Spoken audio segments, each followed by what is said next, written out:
vous allez bien, c'est Arimacode. Aujourd'hui, qu'est-ce que nous allons voir aujourd'hui? C'est l'utilisation dans les tableaux, l'utilisation de trois mots-clés de map, de filter et de reduce. Donc, sans plus tarder, on va déjà effacer tout ça. Et donc, on va aller très vite. C'est juste des petites vidéos pour bien comprendre comment ça marche. Donc, ici, si je prends un exemple, je mets ici const number. Bon, je vais mettre S parce qu'il y aura plusieurs nombres. Et donc, je mets ici juste 1, 2, 3, 4 et 5. OK. Donc, ici, on a juste eu un tableau de nombres. Donc, si on veut juste, par exemple, pour utiliser le mot-clé map. Map, en fait, c'est comme une sorte de boucle for. Donc, on va pouvoir boucler sur chacun des éléments. Et donc, pour boucler sur chacun des éléments, on va utiliser le mot-clé map. Donc, ici, qu'est-ce qu'on va faire? On va juste créer, par exemple, une variable que je vais retourner le double des éléments de ce tableau. Donc, le double, c'est 2, 4, 6, 8, 10. Donc, on va juste appeler ça ici double comme ça. Et donc là, ici, comment on fait? On reprend juste numbers, on met le mot-clé map comme ça. Et ensuite, dans le mot-clé, qu'est-ce qui se passe? On va juste donner ce que représente chaque nombre. Donc ici, on va l'appeler num. Num va représenter, quand on va faire la boucle, chaque nombre. Vous voyez, quand on fait une boucle for, le i, c'est pour représenter, on va dire, chaque itération. Donc nous, ici, le num, c'est pour représenter chaque valeur de chaque nombre de ce tableau-là. Donc, on va l'appeler num. On peut l'appeler comme on veut. On peut l'appeler number au singulier. Mais je ne vais pas utiliser number parce que number, c'est déjà un mot utilisé. Vous voyez, si je parle de number de cette manière-là. Ouais. Number, c'est déjà quelque chose d'utilisé. Donc, pour ne pas prêter à confusion, je vais juste l'appeler num. Ensuite, on fait comme ça. Donc, il y a deux choses. Soit je mets, on va dire, une accolade comme ça. Et ensuite, je mets, on va dire, de façon simple, je récupère juste le num que je vais x2. Je fais juste le num ici x2. Et donc là, on va pouvoir aller voir ce qui se passe au niveau de, on va dire, de notre console. Mais avant tout, qu'est-ce qu'on va afficher dans la console? Je vais juste afficher dans la console CLG d'abord. On va afficher numbers. Numbers comme ça. Mais bon, je vais d'abord faire ça comme ça. Ensuite, on va mettre ça comme ça. Très bien. Et ensuite, l'autre maintenant, on va juste faire ça et ça. On va juste mettre ici double de cette manière-là. OK. Donc ici, on va sans plus tarder, on va aller voir au niveau de la console. Que s'est-il passé? Si on vient voir au niveau de la console, vous voyez, on a bien numbers. Il y a le tableau 1, 2, 3, 4, 5. Et ensuite, double 2, 4, 6, 8, 10. OK. Donc ici, c'est une manière de faire. Donc ici, vous voyez, j'ai mis, attention, j'ai mis les accolades. Pardon, les parenthèses. Si on ne veut pas mettre les parenthèses, on peut très bien mettre les accolades aussi. Donc ici, ce que je fais, c'est que si je ne veux pas mettre les parenthèses, mais que je vais mettre les accolades comme ça, ok, ça va aussi très bien marcher. Mais attention, regardez, si je mets juste num fois 2, ok, et que je vais voir ce qui se passe, vous voyez ici, on n'a que des undefined. Undefined, undefined, undefined. Parce que si on a mis les accolades, ce qu'il veut, c'est qu'il veut le mot return. C'est important à savoir. Donc, une fois qu'on a mis le mot return, regardez, là maintenant, on a obtenu le double. Donc, vous pouvez mettre soit avec les parenthèses, juste en affichant ça. Les parenthèses volent aussi le return. Mais si vous mettez les accolades, vous devez mettre le mot-clé return. Ok, ensuite, autre chose, autre manière, oui, on peut remettre ça aussi sur une seule ligne. Quand il y a juste un seul calcul simple comme ça, bah, comment on le fait? On va juste enlever tout ça. Vous voyez, je vais enlever même, je vais juste en garder au niveau de la parenthèse. Je vais juste enlever tout ça. Et donc ici, qu'est-ce qu'on va faire? Je vais juste fermer d'abord la parenthèse parce qu'on a ouvert une parenthèse, ok? Et on la ferme. Et là, maintenant, je veux juste mettre num fois 2. Ok, vous voyez? Et donc là, maintenant, en une seule ligne, vous voyez, on a la même chose. Ok. Donc, c'est de façon simple, je vous ai montré trois notations différentes pour pouvoir faire ce genre de calcul. Mais vous voyez, sur une seule ligne, c'est plus simple. Donc ici, voilà comment on peut faire ce calcul-là. Autre chose maintenant, pour utiliser, on a utilisé déjà le mot-clé map. Maintenant, ce qu'on veut, c'est le filter. Filter va nous permettre de filtrer notre tableau. Supposons qu'on veuille récupérer, par exemple, les nombres pairs. Les nombres pairs, par exemple, de ce tableau. Donc ici, comment je vais l'appeler ici en anglais? On va appeler ici le events.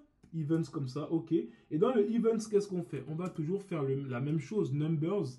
Et là, on va maintenant pouvoir utiliser le mot-clé filter. Donc filter, qu'est-ce qu'il va nous permettre de faire? En fait, filter, on va dire, bon, push, comme tout à l'heure. Ah, d'abord ici, comme vous voyez, j'ai oublié d'abord de préciser quelque chose aussi, parce qu'il y a des parenthèses entre eux, comme c'est un seul élément. S'il y avait deux, par exemple, num et index, par exemple, on aurait pu garder, s'il y avait num et index, on aurait pu garder les parenthèses. Mais comme il n'y a que num, comme ça, bon, on peut enlever ces parenthèses-là. Vous voyez, on peut enlever ça comme ça. Et là aussi, vous voyez, ça passe. Si on va voir, tout marche bien. Nickel chrome. Ok, donc ici, on a bien quelque chose qui marche. Et maintenant, au niveau de la dernière, bon, pas la dernière étape, puisque là, on veut faire le filter. Donc, le filter, on va faire la même chose ici. Donc, le filter, premièrement, on va prendre chaque num. Et qu'est-ce qu'on va faire pour chaque num? En fait, pour chaque num, on va juste tester si, on va dire juste comme ça. Pour chaque num, qu'est-ce qu'on fait? On fait la division euclidienne de ce nombre-là, divisé par 2. Avec pourcentage, attention, parce qu'en fait, on veut que la division, je ne sais pas si vous savez, mais quand on divise par 2, il va juste prendre le nombre qui va diviser par 2. Mais quand on prend avec pourcentage divisé par 2, en fait, il va faire la division et il va prendre le reste. Je prends un exemple. Si on prend 5 ici, qu'on divise par 2, 5 par exemple divisé par 2 de cette manière, qu'est-ce qu'il fait? Il va nous, normalement, on a quoi? On a ici, bon, je vais vous montrer directement dans la console. Ce sera plus simple. Et dans la console, ce sera plus simple. Ici, je vais venir là. Et donc, si je viens au niveau de la console, je mets, supposons, 5 divisé par 2. Vous voyez, ici, il me donne 2,5. Si je mets ici 5 divisé comme ça par 2, ouais, non, ça, il va prendre le commentaire, mais bon, je devais faire échapper. Mais je vais laisser cette partie-là. Mais ici, 5 divisé par 2, ça fait bien 5, ça fait bien ici 2,5. Maintenant, si on fait 5 pourcentage 2, vous voyez, il me donne 1. En fait, qu'est-ce qu'il a fait? Il a juste fait la division de 5 divisé par 2 et le reste, ça nous donne 1. Donc, pour ceux qui cherchent un peu le reste, c'est juste quand on fait 5 divisé par 2, on va dire dans 5, il y a combien de fois? 2, il y a 2 fois. Donc, 2 fois 2, ça fait 4. On va retirer les 5 au 4 et il va nous rester 1. Et c'est ce qu'on appelle le reste. Donc, le reste, pour savoir quel nombre est pair, tout nombre pair, une fois qu'on fait 18 divisé par 2, ça nous donne 0. Parce que le reste, c'est 0. Donc, tous les nombres pairs, leur reste, c'est 0. Donc, ici, pour faire simple, donc ici, ce qu'on voulait faire juste, c'est qu'on fait la division du nombre par 2 et on cherche à voir si le reste, c'est 0. Si le reste, c'est 0, bah, le nombre, il est pair. Donc, vous voyez ici, là, on a encore un nouveau élément. Donc, si je mets juste ici, comme ça, en fait, qu'est-ce que je vais mettre ici? Je vais juste mettre le even comme ça. Even de cette manière. Et là, si on va voir dans notre tableau dynamique, vous voyez, on a bien que les nombres pairs. Donc ici, on a bien retrouvé 2 et 4. Donc filter nous a permis de pouvoir filtrer en fait selon un critère qu'on se donne. Donc pour chaque nombre, il va filtrer tous les nombres qui sont dont ça vérifie cette condition-là. Et si ça vérifie cette condition, ce nombre-là sera gardé dans ce tableau qu'on appelle events. Ok, donc ça c'est pour voir rapidement au niveau du mot-clé filter. Et le dernier qu'on voulait voir, c'est, on va dire, c'est reduce. Et donc reduce, qu'est-ce qu'on peut faire avec reduce concrètement? Bon, on peut prendre quel exemple? Bon, oui, par exemple, on peut faire la somme des valeurs de ce tableau. Donc si on veut faire la somme, ça fait 1 plus 2, ça fait 3, 3 plus 3, 6, 6 plus 4, 10, et ça fait 15. Donc ici, on va juste appeler maintenant ici total par exemple, ou bien somme, ou bien je ne sais pas trop quoi. Donc ici, pareil, on va prendre juste le numbers. Et là maintenant, on va appliquer la méthode reduce. Ok. Oula, il ne reconnaît pas. Ah oui, oui, ok. Voilà, reduce. Donc ici, au niveau de la méthode reduce, qu'est-ce qu'on va faire? Lui, il prend aussi deux paramètres. Le premier paramètre qu'il va prendre, c'est, on va dire, le total qu'on veut. C'est-à-dire le total qu'on s'est donné. On se dit que la réponse, ce sera dans un total. Et donc, on peut appeler cette variable la total comme ça. Et donc, il prend deux paramètres. Le premier paramètre, c'est total. Le deuxième paramètre, c'est chaque élément, comme on a vu, ce sera num. Et donc, pour chaque élément qui sera num, qu'est-ce qu'on va faire? On va juste faire le total là. On va juste faire le total. Le total ici, qu'on va rajouter juste le num. Donc ici, mais par contre, la valeur de total, c'est quoi la valeur de total de base? En fait, la valeur de total de base, c'est nous qui la décidons. Et donc ici, pour décider, on met juste 0 comme ça. Si je mets 6, vous allez voir, si je mets 6 par exemple, et qu'on veut voir juste sum pareil, Et là, donc, on va juste mettre ça comme ça. On va faire ici somme. Et donc, vous voyez ici, regardez, j'ai 21.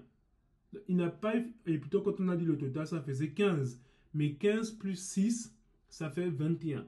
Donc ici, pour éviter cela, on fixe la valeur ici à 0. Donc une fois qu'on fixe à 0 comme ça, et là maintenant, vous voyez, on a bien obtenu 15. Somme, c'est bien égal à 15. Donc voici un peu les trois mots-clés. On va dire les... Non, on a fait comme... Ouais, trois. On a vu map, filter et reduce. Donc en résumé, map va nous permettre de pouvoir boucler. Mais si vous avez remarqué, map prend en entrée un tableau et il retourne un tableau. Vous voyez ici, il retourne un tableau. Filter, pareil, il prend en entrée un tableau, il retourne un tableau.